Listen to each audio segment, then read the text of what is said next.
Vision! Hey, this is not a test. This is your live. Alright, that was my best impression of Robin Williams in Good Morning Vietnam. Man, I really miss that beautiful soul. I mean, he was such a tremendous energy of light. God, may he rest in peace. But let me ask you, what would it feel like to wake up every morning listening to Robin Williams? I mean, every time I see his old videos, I can't help but laugh. I mean, he brings so much joy and laughter. I just always smile. And it's amazing how much what you hear can impact your energy, your mood, your state of mind, and your confidence. I mean, let me share a quote. Don't let the noise of others' opinions drown out your own inner voice. Steve Jobs said that, and it's so true. But you know what drowns out your inner voice the most? You being your own worst critic. If this resonates with you, you'll definitely want to tune in because we're going to dive into just how important your inner voice plays a role in your life and how you can reprogram it with what I call the CAL method. Let's cue the intro. Welcome to the Boom Vision Podcast. I am your host, Benjamin Ye. This show is about giving you the perspectives and framework on how to gain clarity and unlock your hidden breakthroughs. It's time for you to live an extraordinary life that you design. Let's get to work. Welcome back to Boom Vision, folks. In today's episode, we're going to be focusing on the topic of your voice or your inner voice. Now, before we begin, I just want to recap what is foundational in building a strong mind, body, and soul. The three core pillars in building a powerful inner mindset is imagination, voice, and intuition. What you see, what you hear, and what you feel are the building blocks in creating a powerful inner mindset. Now, here's a question. How often do you say to yourself, nope, that's not me. No, I don't know how to do that. You can't do that. Don't even try, right? No, I'm not good enough or I don't deserve it. Times where you have these negative talk in your mind and it's like, where does that even come from? The quote that I shared in the first episode was, whether you think you can or you can't, either way you're right. That was a Henry Ford quote and it's so true. The thing is that your voice, your inner voice, acts as a gateway to how easy or hard it is to manifest what you want in life. Either it magnifies or it narrows your ability to imagine, right? It can magnify or narrow your ability to feel. The question you have to ask yourself is that, has your inner voice been speaking to you as your worst critic or your biggest fan? What you say to yourself can lead to different thoughts, different decisions, and profoundly different realities. So what I'll be going over today is the map of the conscious and subconscious mind. Ways to reprogram your conscious and subconscious mind. I'll also share a secret recipe on how to transform your default future and action steps that you can take going forward. And so, what is your conscious versus your subconscious mind? Science reveals that only 5% of our day is run by our conscious minds. 5%. That means 95% of our day comes from our subconscious programming. Just take a minute to just think about that. 95% of our day comes from our subconscious programming. I mean, there's a great video by Dr. Bruce Lipton that explains this difference, right? Our conscious mind is our creative mind. This is where our creativity resides. Our subconscious mind, that is our programmed mind. This is where our internal operating system resides. This is where our autopilot program is installed. And guess what? Our voice, our inner voice, that's powered by our subconscious mind. Now, I know that might sound a bit theoretical, so let me just give you a tangible example. Let me know if you relate to this, because I do this quite often actually. Have you ever driven down a road where you missed a turn because you were on autopilot? There's this road that I always take where I drop off my son at school, and yesterday, I was going down a road, but I was actually meant to go to the market to pick up some food. And instead, I went the other way because it was the same road that I usually take to drop off my son. And so I was heavily in thought with whatever I was thinking about. And so when you're activating your conscious mind, what happens is that your subconscious becomes your autopilot. That's what's driving your car if you're heavily in train of thought, right? And whatever you're thinking about. And so when you're actively using your conscious mind, your body is going to default to whatever your habits are that you've ingrained, a program that you've had in your subconscious. Metaphorically speaking, are you using your car GPS that's more than a few years old where your software hasn't even been upgraded? Or are you using Waze app, right? Have you actually consciously identify what language and programming you currently are using, but is that serving you to your highest and best? And so here's the kicker. Our subconscious mind, our internal operating system, we got our first installation of software during our first 7 years of our lives when we were toddlers, right? In that same video by Dr. Bruce Lipton, 70% of programs we download for our subconscious mind are negative and disempowering. 70%. That means as a toddler, for every 2 no's that you hear 1 yes. I mean, it's no wonder why you see the world half empty instead of half full, right? And depending on your family and your culture, I mean, that percentage might even be higher. We hear so many more no's than yes as a kid. And when we're growing, when we're developing our mind, our brains, our physical body in the first 7 years of our lives, we don't have a existing operating system. What we install as our first program is what we observe. It's what we see and what we hear from our family, from our parents. If you've been hearing more no's than yes, that's where your negative voice comes from. So I hope this explains why your inner voice might perhaps be your worst critic instead of your biggest fan. You've been programmed or pre-programmed that way. This leads to our next topic. What are ways we can reprogram our conscious and subconscious mind? And so I have a CAL method. The first step, C, stands for calming. Now I'm going to go a little bit of an Inception on you. And so if you don't know what Inception is, it's a movie by Christopher Nolan, which I highly, highly recommend. But I'm going to go into level 1 Inception, which is dealing with the conscious mind, okay? So calming your conscious mind.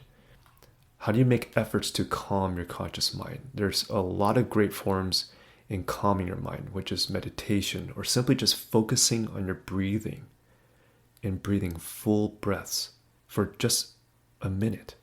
Let me give you an example why it's important to calm your mind. Okay, this is a bit of a flashback, but I remember there was this arcade at Pier 39 in Fisherman's Wharf in the Bay Area in San Francisco. And part of the arcade, they had some machines on the outside pier, and there was this wind tunnel. And so this clear chamber, which is acts like a wind tunnel, when you go inside and when it activates, I mean, it feels like you're in a wind tunnel. I mean, there's like 40 miles per hour winds, and there's all these papers that are flying out, and the object of the game is to grab as many paper as you can, because those equates to your prizes. But the thing is that if you think about how hard it is to grab those pieces of paper in such a tight quarter chamber with 40 miles per hour winds gusting around and blowing it all around, that's essentially what your state of mind is like, right? You've got all these thoughts about your morning routine, beating rush hour, all the inbound emails you're getting that's clogging up your inbox.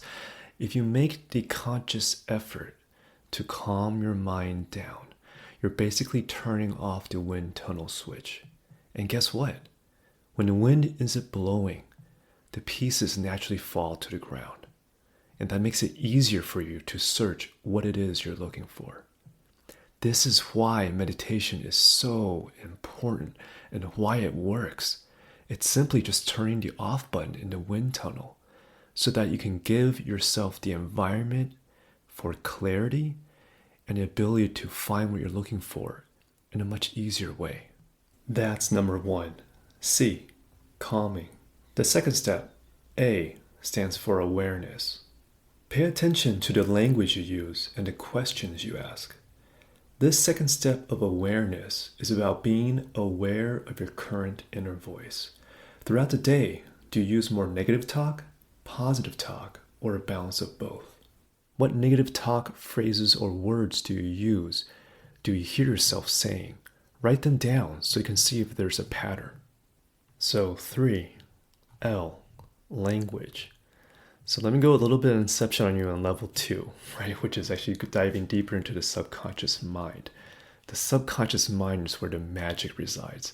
This is grabbing the reins behind all of your positive and negative talk that you say to yourself in level 1, or your conscious mind.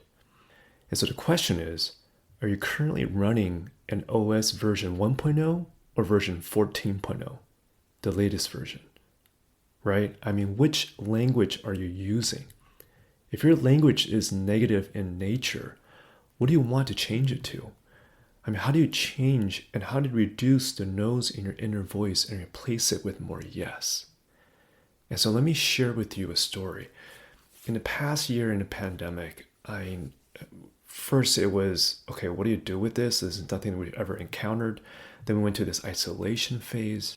During that time, because it's so new, I mean, it just seems like every day you're just putting out fires.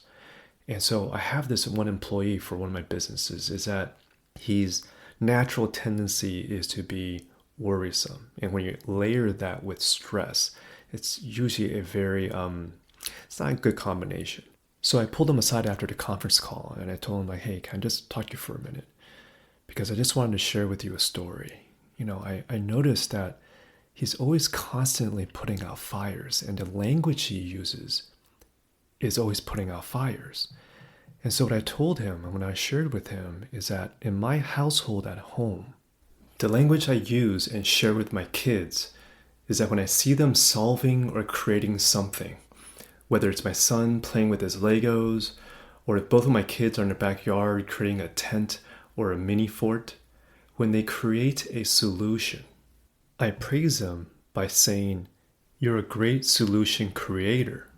I don't say, "You're a great problem solver." I want my kids to say, "I am a solution creator," because that really carries a very different energy.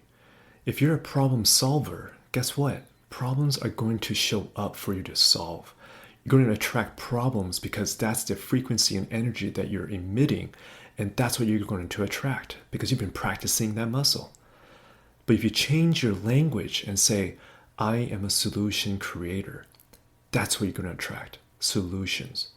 Those words carry a different frequency and energy. There's more light and creativity by declaring, "I am a solution creator." And so I was sharing this with my employee because if you're constantly saying you're putting out fires, then guess what? More fires will come into your life for you to put out because you're practicing that muscle.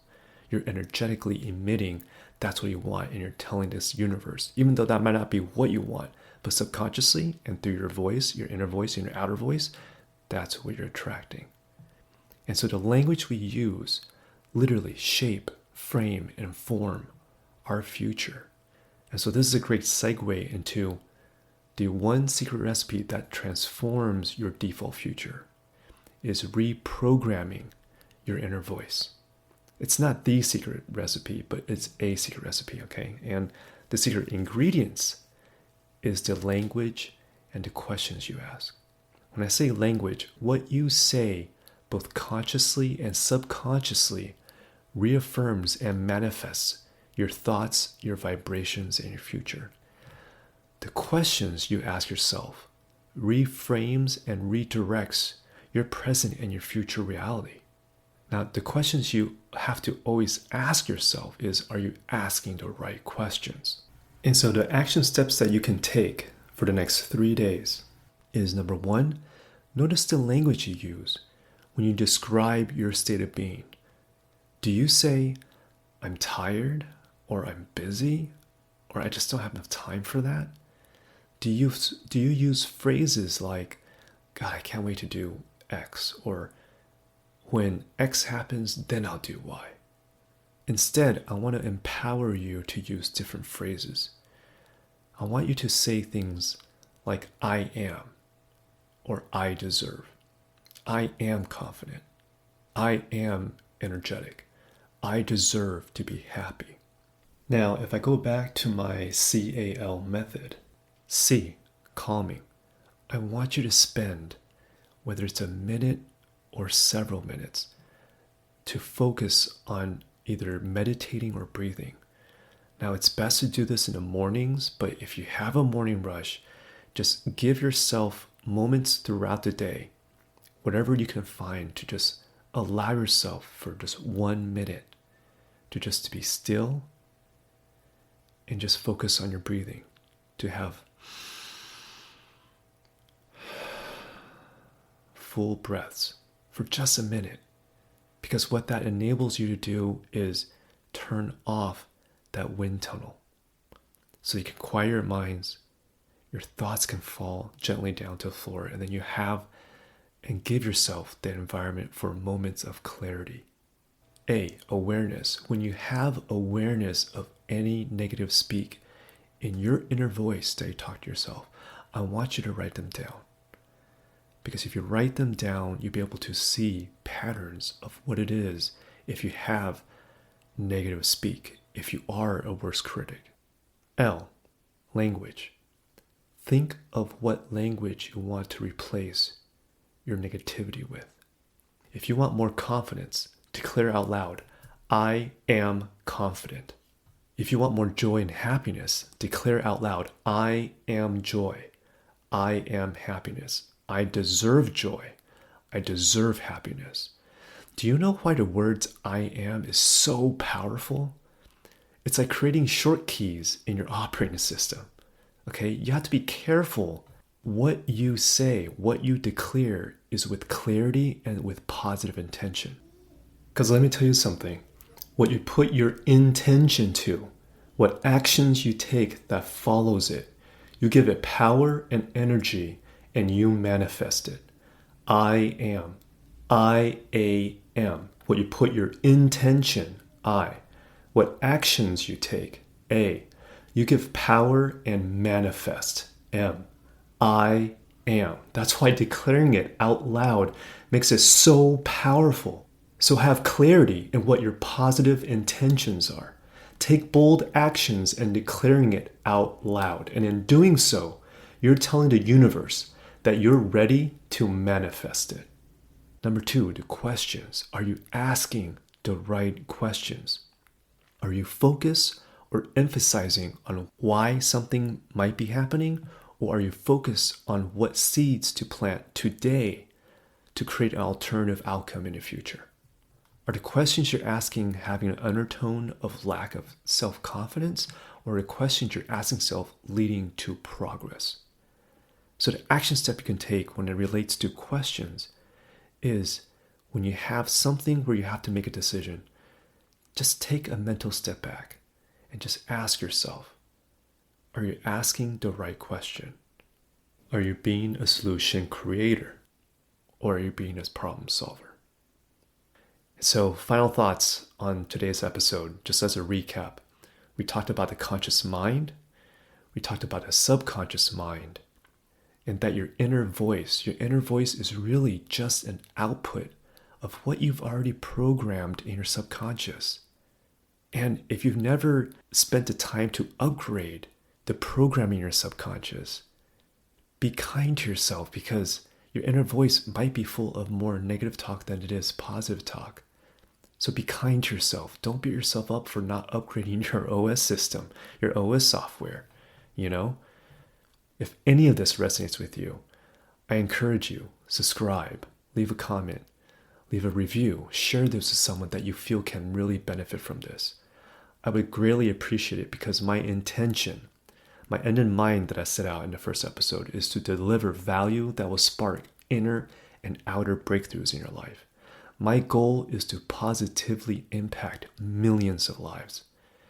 And your kind energy exchange of sharing Boom Vision can create meaningful impact for others if this has a meaningful impact for you.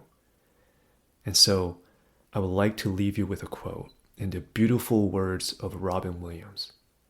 Make your life spectacular. Until next time, folks, be kind to yourself, be in the light, and be you.